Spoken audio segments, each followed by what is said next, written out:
जादुई संतरा, magic orange.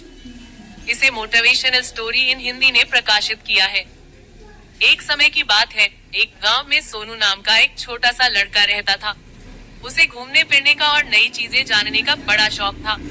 एक दिन जब वह जंगल में घूम रहा था, तो उसे एक संतरे का जादुई पेड़ दिखाई देता है। वह पेड़ बाकी पेड़ों से बिल्कुल अलग दिख रहा था। जब सोनू एक संतरे को चखता है, तो उसे अपने अंदर भरपूर ऊर्जा महसूस होती है और उसका दिमाग पहले से बहुत तेज हो जाता है। सोनू उस जादुई संतरे का इस्तेमाल अपने खुद के फायदे के लिए करने लगा।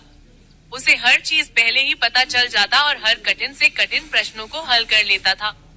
दूर दूर से लोग उसकी इस प्रतिभा को देखने आते थे।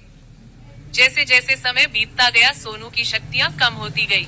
पेड़ पर संतरों की चमक भी कम हो रही थी और धीरे धीरे उनकी भी शक्तियाँ खत्म होने लगी थी।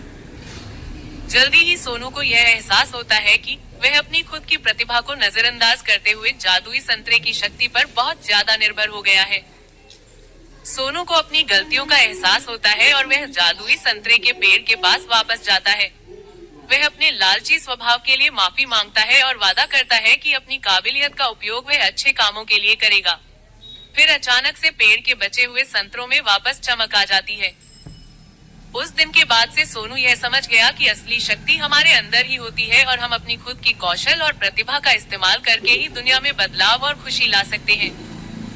हमें सफलता प्राप्त करने के लिए किसी जादू या शक्ति के बाहरी स्रोतों पर निर्भर नहीं रहना चाहिए, बल्कि हमें अपनी क्षमताओं को बढ़ाने पर ध्यान देना चाहिए और उनका उपयोग करके दुनिया में सकारात्मक बदलाव लाना चाहिए।